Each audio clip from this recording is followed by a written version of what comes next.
Hello everyone and welcome to another Minglewood Monday. We're very happy to be back with you today on the last day of summer. Fall officially arrives tomorrow, Tuesday, September 22nd. We've been keeping very busy here on the preserve as always. Recently we've been harvesting the last of our summer vegetables. We're cleaning out beds and collecting seed. We're planting for fall and winter, and we're also preserving the last of some of those summer vegetables. The life cycle continues here on the preserve. We still have many hummingbirds, there's numerous monarchs still hatching, and lots of migratory birds are starting to come through the preserve also as they head south to Mexico and Central America. In today's Minglewood Monday, we're happy to share with you some of the summer harvest, some of what Farmer Bill's doing to prepare for fall and winter, and also what it takes to build a premier habitat to host many of our migratory birds and butterflies and lots of our wildlife here in the North Carolina foothills. Our hope is that you will take some of these techniques we're sharing with you today and take them in a small way to your backyard or your front yard, to your green spaces and community gardens. You too can provide habitat for your migratory birds and butterflies and pollinators. This is a favorite cherry tomato to many, a sun gold. Minglewood has grown them for many years. They're very dependable, as you can see. We are still picking them late into the season. Some of these plants are up to 6 feet tall now. Minglewood's eggplants are coming on strong. In this variety box, you can see neons, ichabons, and dusky eggplants. Corna de Toro is a wonderful pepper to grow, and again, it's one of Minglewood's favorites. This is a sweet Italian frying pepper that serves in multiple ways for cooking. I will stuff some later in the week. I'll add some ground turkey, eggplant, and some other goodies. Poblano peppers have always been popular and have been a good producer for Minglewood for a number of years. Just spicy enough, but not too much. I usually remove the seeds to cut down on the heat.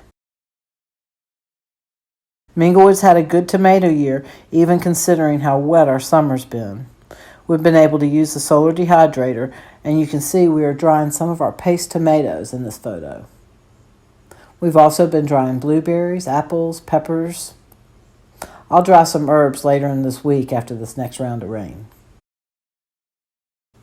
Another way of processing our tomatoes is to roast them as you see in this photo. I roast them in the oven around 400 degrees. Placed on parchment paper. We chop them in large pieces, drizzle some olive oil, add some salt and pepper, some garlic cloves, and then roast until slightly charred and most of the liquids are gone. Allow to cool and place in freezer bag. We will pull later this winter and use as is or process into sauce. Minglewood's pollinator garden has really begun to wane, but at the same time we're still seeing a lot of activity. Even with the temperatures getting into the 40s the last few nights. We still see hummingbirds, numerous butterflies, bees, and many other pollinators.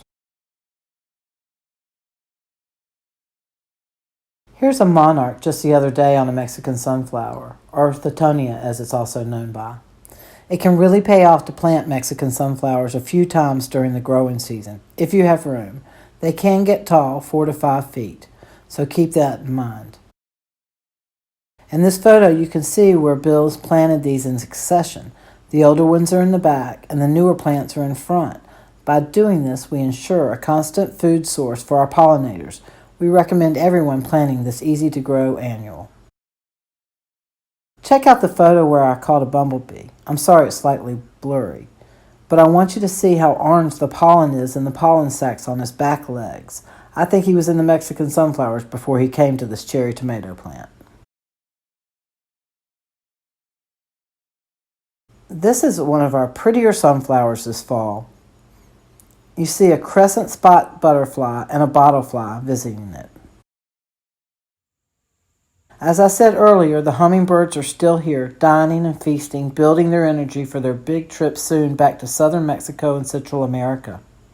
This hummingbird is dining on the nectar of Minglewood's perennial flower, black and blue salvia. We cut this back about 5 weeks ago to provide this late flush of flowers.